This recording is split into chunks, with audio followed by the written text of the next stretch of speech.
नमस्कार दोस्तों, निकुई क्लासेज में आपका एक बार फिर से स्वागत है। दोस्तों, हमारी क्लासेज चल रही थी राजस्थान का भूगोल में भी हम पढ़ रहे थे अभयारण्य के बारे में। कुछ अभयारण्यों के बारे में हमने सविस्तार पूर्वक चर्चा कर ली है और कुछ अभयारण्य हमारे एक दो क्लास की और बाकी हैं, तो उसके बारे में भी हम चर्चा करते हैं। तो आज हम कौन सा अभयारण्य लेके आए हैं? सरिस्का अभयारण्य। सरिस्का अभयारण्य को अभयारण्य का दर्जा कब मिला और ये कहाँ स्थित है, आपसे पूछ लिया जाए तो ये है कहाँ स्थित? अलवर में तो ये स्थित है। 1 नवंबर 1955 को इसे अभयारण्य का दर्जा मिला। तो कहाँ स्थित है, आपसे पूछ लिया जाए तो कहाँ है ये? तो ये अलवर में तो ये क्या है, स्थित है। अलवर में तो स्थित है। और इसे अभयारण्य का दर्जा कब मिला? स्थापना इसकी कब होती है? स्थापना आपसे पूछ ली जाए, स्थापना कब होती है?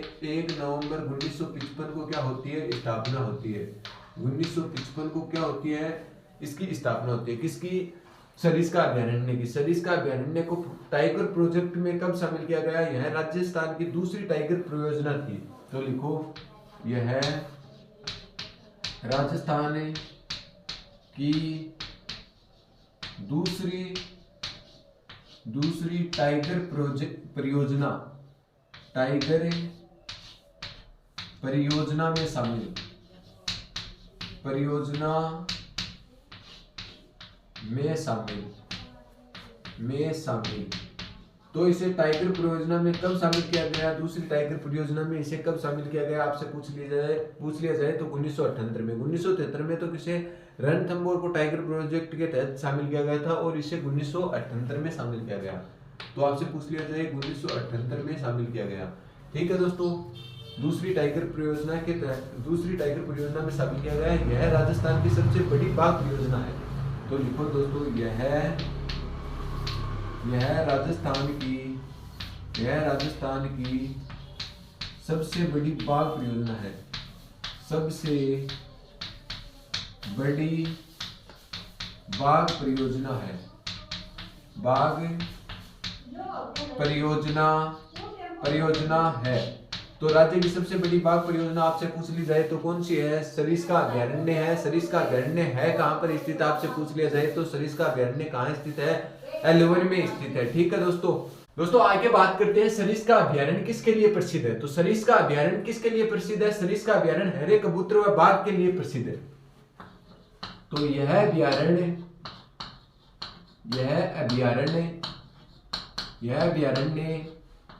हरे कबूतर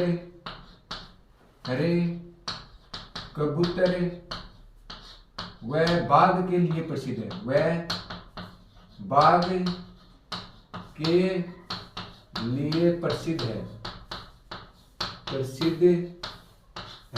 ठीक है दोस्तों, हरे कबूतर व बाघ के लिए कौन सा अभयारण्य प्रसिद्ध है? तो आपसे पूछ लिया जाए तो सरिस्का अभयारण्य प्रसिद्ध है। यहाँ भारत के सर्वाधिक मात्रा में मोर पाए जाते हैं। तो लिखो दोस्तों, इस अभयारण्य में भारत के सर्वाधिक मात्रा में मोर पाए जाते हैं। यहाँ भारत के सर्वाधिक मोर पाए जाते हैं। सर्वाधिक मोर पाए जाते हैं। आपसे पूछ लिया जाए मोर सर्वाधिक कहाँ पाए जाते हैं? तो सरिस्का अभयारण्य में सर्वाधिक क्या पाए जाते हैं? मोर पाए जाते हैं। ठीक है दोस्तों, और आगे बात करते हैं तो यह अभयारण्य किसके लिए प्रसिद्ध है? तो इस अभयारण्य में पांडुलकोन हनुमान जी की मूर्ति। तो लिखो दोस्तों, इस अभयारण्य में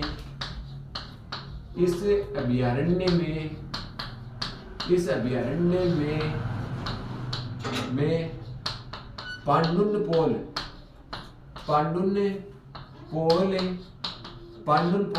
हनुमान की मूर्ति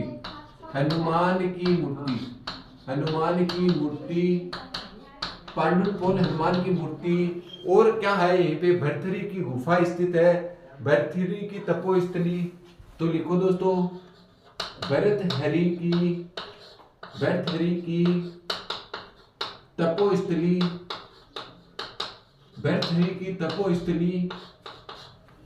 की तपोस्थली स्थित है। और आगे हम चर्चा करते हैं तो इसमें ताल वृक्ष मंदिर व नीलकंठ महादेव का मंदिर स्थित है।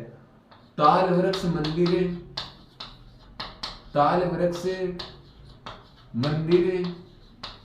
व नीलकंठ महादेव का मंदिर स्थित है। वह नीलकंठ महादेव का मंदिर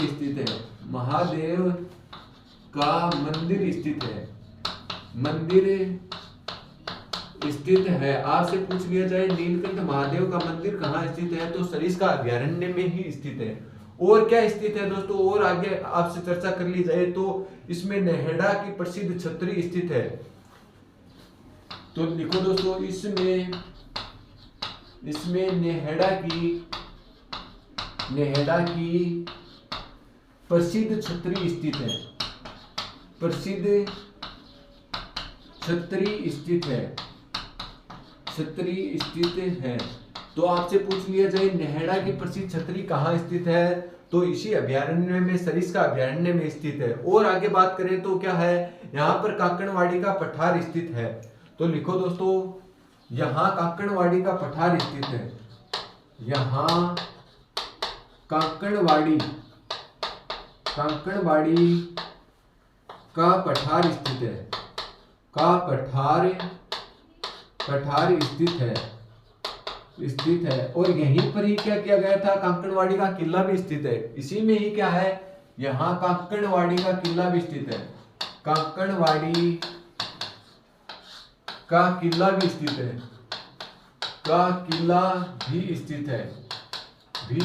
है। और औरंगजेब ने इस किले में किसे कैद करके रखा था, औरंगजेब ने इस किले में दारा शिकागो को कैद करके रखा था। किसे, दारा शिकागो को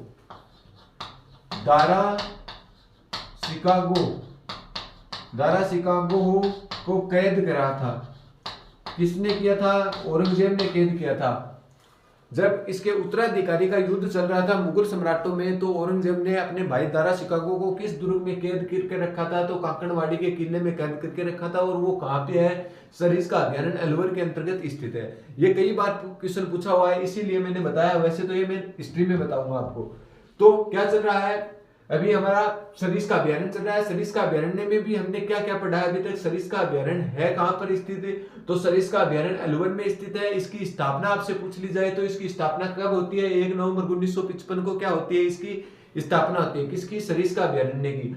आगे बात करते हैं कि यह राजस्थान की दूसरी टाइगर प्रोजेक्ट में शामिल किया गया था। तो दूसरे टाइगर प्रोजेक्ट में कब शामिल किया गया, आपसे पूछ लिया जाए सरिस्का अभ्यारण्य को, तो 1978 में इसे शामिल किया गया था। ठीक है दोस्तों, आगे बात करते हैं, यह राजस्थान की सबसे बड़ी बाघ परियोजना कौन सी है, तो आपसे पूछ लिया जाए रणथंभौर तो पहली बाघ परियोजना है। और ये दूसरी बाघ परियोजना है, परंतु राजस्थान की क्या है, ये सबसे बड़ी बाघ परियोजना है सरिस्का अभ्यारण्य वाली। ठीक है दोस्तों, ये प्रसिद्ध क्यों है सरिस्का अभ्यारण्य, हरे कबूतरों के लिए ये प्रसिद्ध है। हरे कबूतर व बाघ के लिए प्रसिद्ध है। ठीक है दोस्तों, आगे बात करते हैं, सर्वाधिक मोर किस अभ्यारण्य में पाए जाते हैं, तो सरिस्का अभ्यारण्य में भारत के सर्वाधिक मात्रा में मोर पाए जाते हैं। ठीक है दोस्तों, और आगे चर्चा करते हैं कि इसमें कौन कौन से दर्शनीय स्थल हैं। तो इसमें पांडुनपोल हनुमान जी का मंदिर स्थित है। पांडुनपोल हनुमान जी की मूर्ति जो नयन मुद्रा में स्थापित है। ठीक है दोस्तों, आगे बात करते हैं भर्तरी की तपोभूमि। ये कई बार पेपर में क्वेश्चन पूछा हुआ है कि भर्तरी की तपोस्थली कहाँ स्थित है,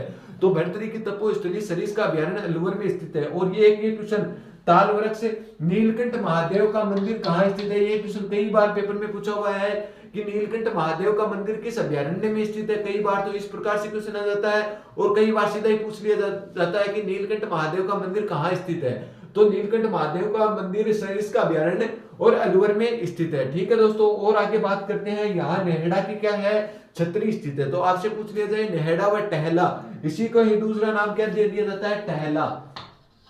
नेहड़ा या टहला की छतरी कहाँ स्थित है, तो नेहड़ा व टहला की छतरी कहाँ स्थित है, सरिस्का अभ्यारण्य में स्थित है। और सरिस्का अभ्यारण्य में कहाँ किस पठार में स्थित है, तो सरिस्का अभ्यारण्य में काकड़वाड़ी का पठार स्थित है। और काकड़वाड़ी के पठार में ही कौन सा किला स्थित है, तो काकड़वाड़ी का किला स्थित है। और काकड़वाड़ी के किले में जब औरंगजेब के भाइयों में उत्तराधिकारी के रूप में युद्ध छिड़ा हुआ था, तो औरंगजेब ने दारा शिकागो, अपने भाई दारा शिकागो को कहाँ कैद करके रखा था, तो दारा शिकागो को काकड़वाड़ी के किले में कैद करके रखा था। ठीक है दोस्तों, ये था आपका सरिस्का अभ्यारण्य। अब हम बात करेंगे सरिस्का अभ्यारण्य के बारे में, और इसके बाद में बात करेंगे बंद विराट अभ्यारण्य के बारे में। उससे पहले एक बार आप इसका स्क्रीनशॉट ले, फिर हम आगे बढ़ेंगे।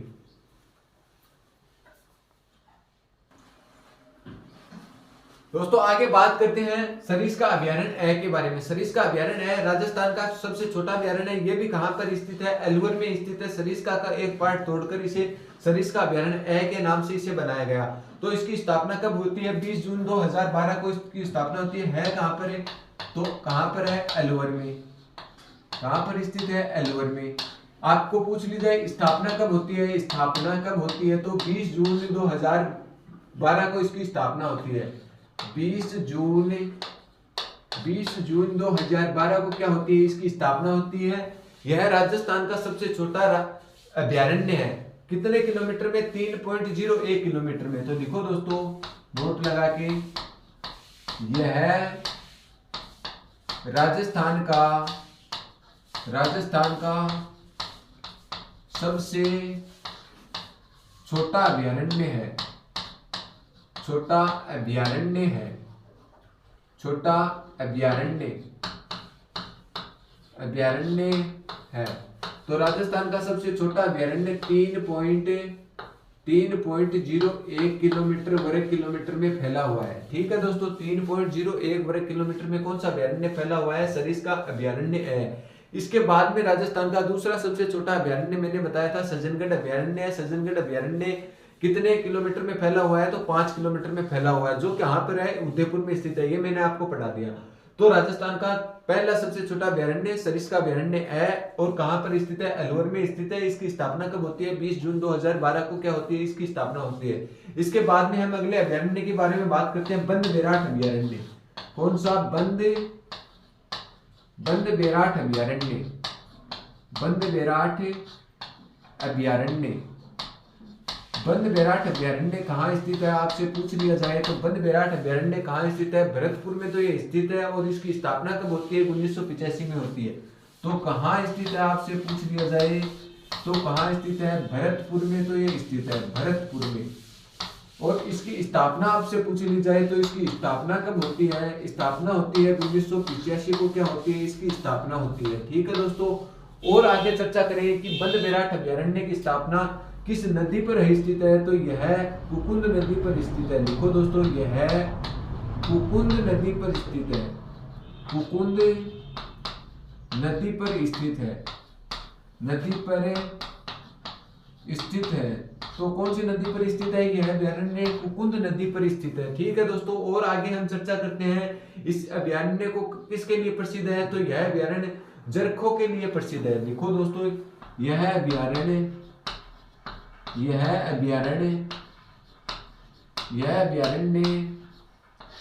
जरखों के लिए प्रसिद्ध है।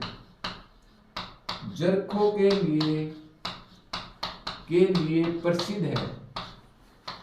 प्रसिद्ध है। तो जरखों के लिए कौन सा अभयारण्य आपसे पूछ लिया जाए प्रसिद्ध है? तो कौन सा अभयारण्य प्रसिद्ध है? बंद बेराट अभयारण्य जरखों के लिए प्रसिद्ध है। इस अभयारण्य को क्या कहा जाता है? परिंदों का घर कहा जाता है। तो लिखो दोस्तों, इस अभयारण्य को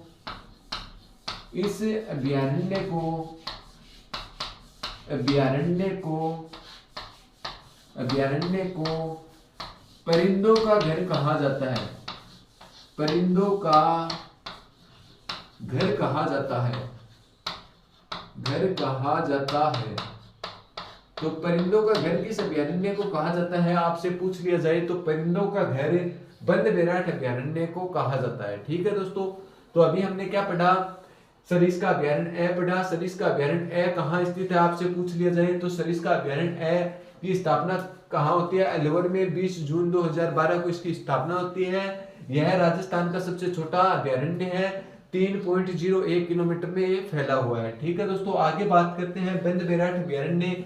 बंद बेराट अभयारण्य कहाँ स्थित है? आपसे पूछ लिया जाए तो भरतपुर में तो ये स्थित है। और इसकी स्थापना कब होती है? तो 1985 में क्या होती है? इसकी स्थापना होती है। ठीक है दोस्तों, आगे बात करते हैं कि बंद बेराट अभयारण्य कौन सी नदी पर स्थित है? तो कुकुंद नदी पर बंद बेराट अभयारण्य स्थित है। और यह अभयारण्य किसके लिए प्रसिद्ध है? जरखों के लिए यह अभयारण्य प्रसिद्ध है। ठीक है दोस्तों, और आगे हम चर्चा करें तो इससे ये क्वेश्चन मोस्ट है, कई बार पूछा हुआ क्वेश्चन है कि परिंदों का घर किस अभयारण्य को कहा जाता है? तो परिंदों का घर भरतपुर अभयारण्य को कहा जाता है। और भरतपुर अभयारण्य में कौन सा दुर्ग स्थित है? आपसे पूछ लिया जाए तो भरतपुर में लोहागढ़ दुर्ग स्थित है, जो अंग्रेजों द्वारा कभी नहीं जीता गया था। ठीक है दोस्तों, तो यह था आपके दो अभयारण्यों के बारे में हमने चर्चा कर लिया। अगले अभयारण्य के बारे में पढ़ेंगे जमुआ रामगढ़ अभयारण्य। उससे पहले आप एक बार इसका स्क्रीनशॉट लें। दोस्तों आगे बात करते हैं जमुआ रामगढ़ अभयारण्य। जमुआ रामगढ़ अभयारण्य कहाँ स्थित है, आपसे पूछ लिया जाए कहाँ स्थित है, तो ये कहाँ स्थित है? जयपुर में तो ये स्थित है। जयपुर में तो जमुआ रामगढ़ स्थित है। और बात करते हैं ये क्यों प्रसिद्ध है? यह लंगूर व नीलगाय के लिए प्रसिद्ध है। यह नीलगाय व लंगूर के लिए प्रसिद्ध है। नीलगाय व लंगूर के लिए प्रसिद्ध है। लंगूरों के लिए प्रसिद्ध है। लंगूरों के लिए प्रसिद्ध है। दोस्तों यह अभयारण्य पुराने शिकारगाहों के लिए भी प्रसिद्ध है। यह अभयारण्य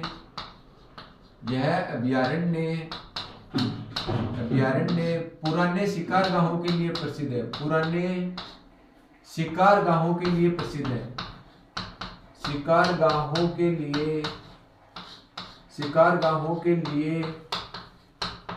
लिए प्रसिद्ध है। तो पुराने शिकारगाहों के लिए कौन सा अभयारण्य प्रसिद्ध है, आपसे पूछ लिया जाए तो कौन सा अभयारण्य प्रसिद्ध है? जमुआ रामगढ़ अभयारण्य प्रसिद्ध है।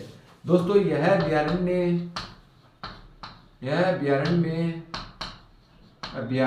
में बाणगंगा पर, कौन सी? बाणगंगा नदी पर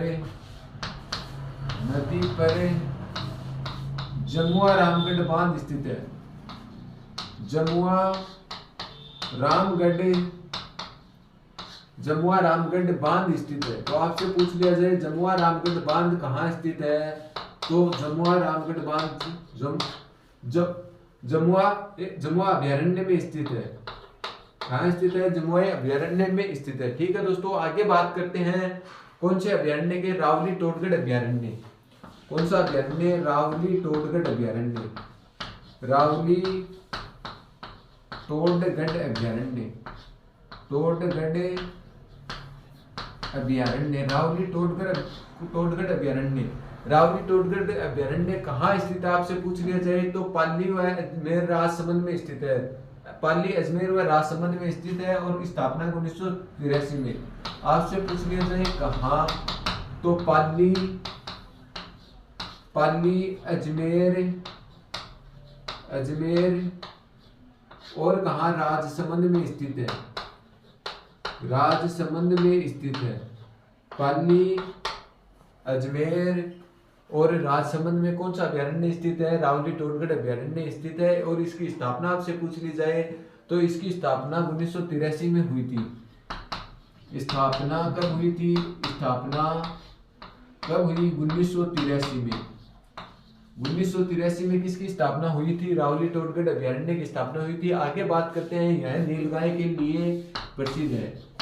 यह नीलगाय के लिए प्रसिद्ध है। नीलगाय के लिए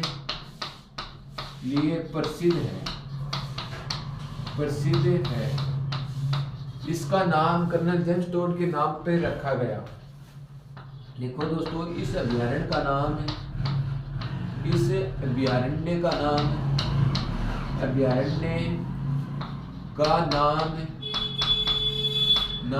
कर्नल जेम्स टोड पर रखा गया।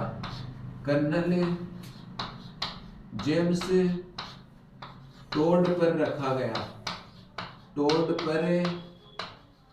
रखा गया। तो आपसे पूछ लिया जाए कि कर्नल जेम्स टोड के नाम से कौन से अभयारण्य का नाम रखा गया, तो रावली टोडगढ़ अभयारण्य को नाम रखा गया था। ठीक है दोस्तों, हमने अभी तक क्या पढ़ा है? जमुआ रामगढ़ अभयारण्य। जमुआ रामगढ़ अभयारण्य कहाँ स्थित है, तो जमुआ रामगढ़ अभयारण्य जयपुर में स्थित है। यह नीलगाय व लंगूरों के लिए प्रसिद्ध माना जाता है। ठीक है दोस्तों, आगे बात करते हैं, यह अभयारण्य पुराने शिकारगाहों के लिए भी प्रसिद्ध है। ठीक है, यहाँ शिकार करने का काम कौन करते थे, तो आमेर के शासक करते थे। ठीक है दोस्तों, आगे बात करते हैं, इस अभयारण्य में बाणगंगा नदी व जमुआ रामगढ़ बांध स्थित है। तो आपसे पूछ लिया जाए जमुआ रामगढ़ बांध किस नदी पर स्थित है, तो बाणगंगा नदी पर और जमुआ रामगढ़ अभयारण्य में स्थित है। ठीक है दोस्तों, आगे बात करते हैं रावली टोडगढ़ अभयारण्य। रावली-टोडगढ़ अभयारण्य पाली, अजमेर व राजसमंद में स्थित है। कहाँ? पाली, अजमेर और राजसमंद में स्थित है। इसके बाद में बात करते हैं कि इसकी स्थापना कब होती है, तो इसकी स्थापना 1983 को इसकी स्थापना होती है। ठीक है दोस्तों, आगे बात करते हैं यह रावली-टोडगढ़ अभयारण्य क्यों प्रसिद्ध है, तो यह अभयारण्य नीलगायों के लिए प्रसिद्ध है। ठीक है दोस्तों, आगे बात करते हैं इसका नाम किसके नाम पे रखा गया था, तो प्रसिद्ध इतिहासकार राजस्थान का इतिहास लिखा था जिसने कर्नल जेम्स टोड के नाम पर इसका नाम रखा गया था। कर्नल जेम्स टोड वही है जो colonel James Tod the annals and antiquity जो पुस्तक लिखी थी, और इसका हिंदी में अनुवाद किसने किया है आपको कमेंट करके बताना है। कर्नल जेम्स टोड को क्या कहा जाता है, घोड़े वाले बाबा के नाम से भी जाना जाता है, तो उसी के नाम पर किसका नाम रखा गया था, रावली-टोडगढ़ अभयारण्य का नाम रखा गया था। ठीक है दोस्तों, आज की क्लास में इतना ही। बचे हुए 3 अभयारण्य और बच रहे हैं, वो अगली कक्षा में करेंगे। आज की कक्षा में इतना ही। यदि आप चैनल पे नए हो तो ज्यादा से ज्यादा मित्रों को शेयर भी कीजिए और आप भी इसे सब्सक्राइब करके रखें ताकि आने वाली नई भर्तियों के नोटिफिकेशन व इन कक्षाओं के नोटिफिकेशन आप तक जल्द से जल्द पहुंच सके। दोस्तों धन्यवाद दोस्तों।